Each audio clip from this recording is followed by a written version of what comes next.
Bienvenidos a Centinelas de Cristo, a la lección de adultos. Para hoy, martes 13 de febrero, la lección lleva como título Señor, si miraras los pecados.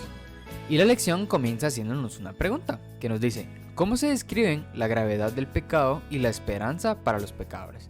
Y para responderla nos dice que leamos el Salmo 130.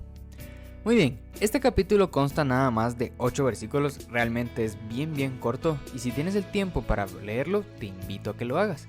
Pero en esta ocasión vamos a responder la pregunta juntos. Y para eso vamos a dividir esta pregunta en dos partes. ¿Qué dos partes? Ok, volvamos a leer la pregunta que dice, ¿cómo se describen la gravedad del pecado y la esperanza para los pecadores? Ok, entonces hagamos esa división en el I. Y respondamos la primera pregunta que nos dice ¿cómo se describen la gravedad del pecado? Muy bien, entonces para eso vamos a irnos hacia el versículo 3 del capítulo y yo te lo voy a leer, que nos dice si tú, Señor, tomaras en cuenta los pecados, ¿quién, Señor, se mantendría de pie? Ok, y vamos a resaltar la última parte de este versículo que nos dice con una pregunta abierta ¿quién, Señor, se mantendría en pie? Realmente nuestros pecados son bastante graves y nada más por la misericordia y el amor que Dios nos tiene es porque realmente hasta el día de hoy estamos de pie. Y continuamos con la siguiente pregunta que dice la esperanza para los pecadores. ¿Cómo se describen la esperanza para los pecadores? Y para eso nos vamos a ir al versículo 7 de este capítulo que nos dice así tú, Israel, espera al Señor, porque en Él hay amor inagotable, en Él hay plena redención. Así que la esperanza que tú y yo tenemos es que en Él hay amor, en Él hay redención. Y gracias a su misericordia es que tú y yo hoy recibimos el perdón de nuestros pecados. Si no, imagínate, no estaríamos de pie seguramente. Muy bien, así que continuemos con nuestra lección, que nos dice la gran aflicción del salmista está relacionada con sus propios pecados y los de su pueblo.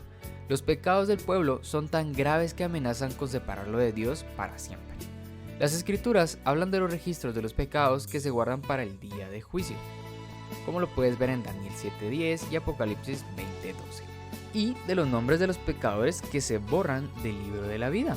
El salmista así apela al perdón de Dios, quien eliminará el registro de los pecados. Sabe que, entre comillas, Dios no es airado por naturaleza, su amor es eterno, su ira solamente se despierta cuando el hombre no aprecia su amor. El propósito de su ira no es herir, sino curar al hombre, no destruir, sino salvar a su pueblo del pacto. Lo que te acabo de leer lo puedes encontrar en la página 180 y 181 del libro Deliverance in the Psalms. Notablemente es la disposición de Dios a perdonar los pecados y no a castigarlos, lo que inspira reverencia a Dios. La adoración auténtica se construye sobre la admiración del carácter de amor de a Dios, no sobre el temor al castigo. Los hijos de Dios son llamados a esperar en el Señor. La palabra hebrea, lekbaot, esperar, podría significarte etimológicamente estirarse, y es la raíz de la palabra hebrea para esperanza.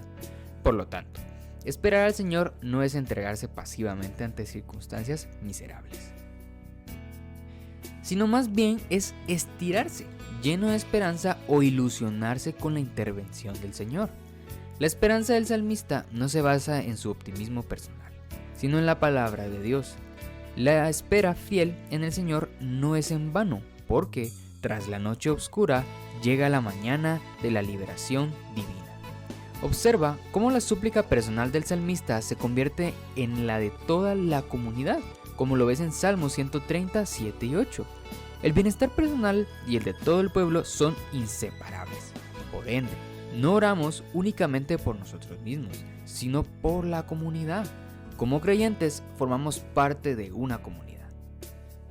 Y lo que impacta en una parte de ella repercute en todos. Muy bien, ahora sí, vamos con nuestra pregunta final. Y te voy a hacer esta pregunta y necesito que pienses en ella. Ok, te la digo.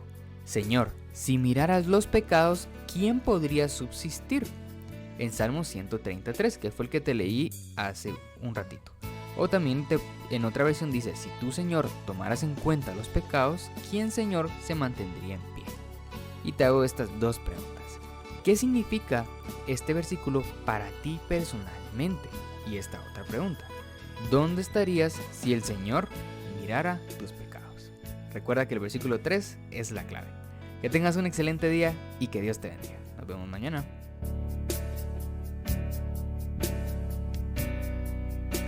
Muchas gracias por escucharnos. Hasta mañana.